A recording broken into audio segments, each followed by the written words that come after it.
We've got a call from Jenna. Jenna's in Phoenix. Hey, Jenna, how's it going? Hi, good. How are you doing, Christy? Great. What's going on? How can I help? Well, we just started a business where really it started, I wanted to write a blog about our lifestyle. We started side hustles that became full-time businesses in eBay and vacation rentals on Airbnb, and it allowed us a lot of freedom and flexibility, and it's kind of a unique lifestyle so we could be stay-at-home parents for our kids. So I wanted to blog about that, but then we decided to add online courses to actually teach people how to sell thrift store clothing on eBay or do vacation rental hosting. But they seem like two different things, so I've kind of struggled with my social media marketing. Like, the name of the business is Self-Built Life, and it's more about our mission statement of wanting to give more freedom and flexibility to people who want to build their side hustle into like a lifestyle business. But whenever I post on social media the more specific tips and education in the two different areas, it seems like we lose part of our audience because maybe they're just expecting stuff on vacation rental hosting or just on reselling thrift, and they seem like two different things. So I don't know if I need to be more general about my marketing or just keep going for that ideal customer that wants to do both.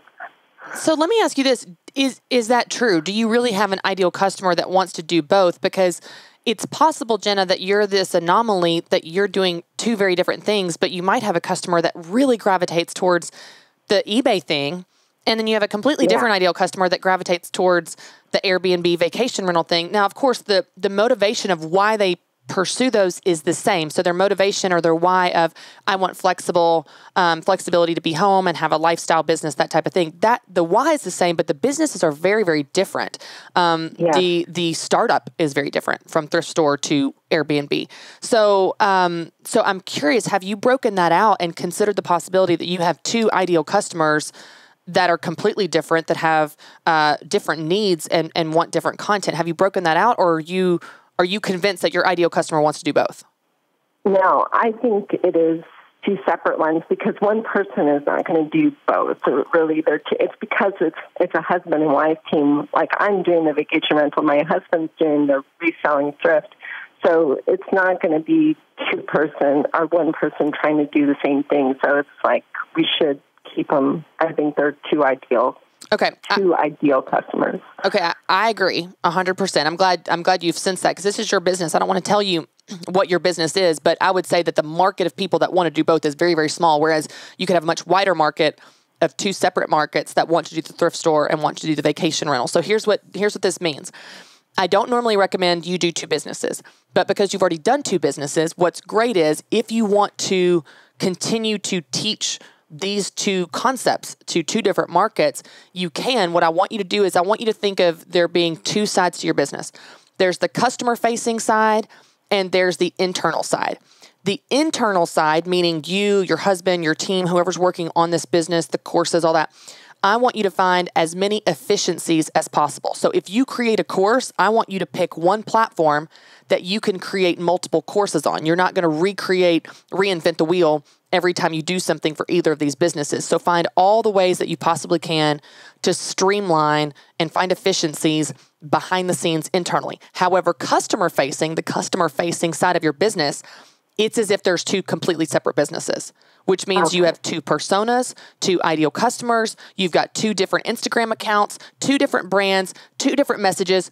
Everything is separate. Now, I know this sounds crazy, but actually you can do it because you've already done it. And so you're just going to take the knowledge and separate it. You're no longer cross-pollinating here of like thrift store or Airbnb or pillows or eBay. That's confusing.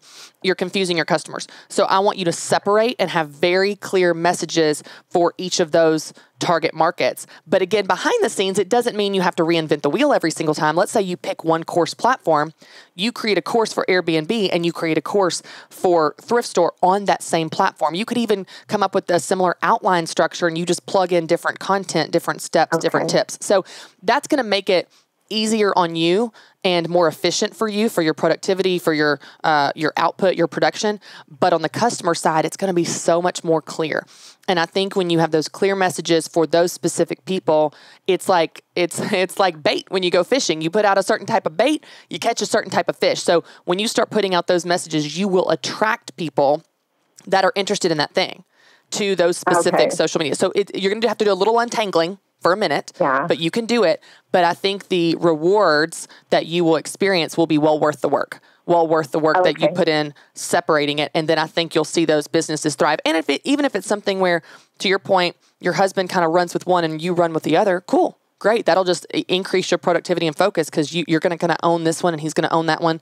And y'all come back together to share efficiencies. But on the customer side, you're growing it as if they're completely separate things. No one would know that the eBay person is the Airbnb person, the same owner. You know what I'm saying? We could say like, the name Self-Built Life for resale, Self-Built Life for vacation hosting, like be two separate, but still keep the same main name because we'll have one platform of Self-Built Life as our name and then two different social media. Yeah, two different social media. I would even have, but I wouldn't have them go to the same place. So if your call to action is to go to a website, if I'm interested in Airbnb, I don't want to land on a website talking about thrift stores because I'm confused now. I thought I was interested in Airbnb. I need to land, but you maybe have one website platform and you just do different designs for the two places. You see what I'm saying? Like it can be subtle tweaks on your end, but to the customer, the design, the name, the experience is completely unique. You just don't want to cross-pollinate their experience because they're going to get confused if they're interested in Airbnb, why they're learning about eBay. And so your job is then to separate and untangle. Jenna, I don't know, have you read the Business Boutique book?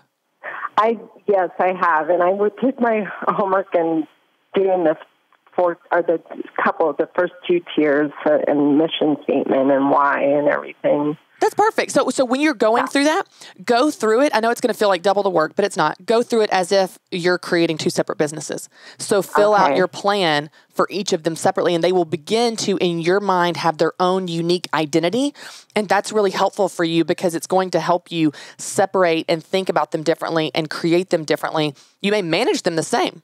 You may put the same amount of work and, like I said, the same website platforms, the same scheduling software through your email, all that behind the scenes. But for the customer, it's going to help you think of them uniquely because they are unique. They're different and they need to be marketed to differently and really separate those messages. It's a great question. I love that you've done this and now you're teaching others to do what you've done, which is a great way to build a business. And I wish you all the best. Great question. Thanks for calling in. You know, I love that she asked this because so many people do that. Their business starts as one thing and then it evolves. They're like, they start to get questions. Well, how did you build this business? Well, how did you start a subscription box service? You know, my friend Jessica Principe of the All Girl Shave Club did this. She started a subscription box shaving business. And then through her success has had so many people asking her how she built a subscription box business. And so now she's starting to dabble in this. And what does it look like to help people with subscription box services? How can I teach people to do what I've done? It's a really common evolution in your business where you begin to charge not just for the products you sell, but the knowledge you have.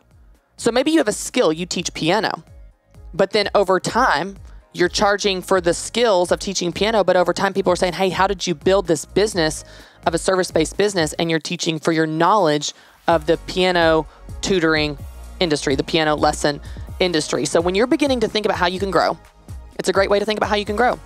How can you price and charge not just for what you do, but for what you know? Great news. A lot of times you can charge more for that, and it's less work and less effort.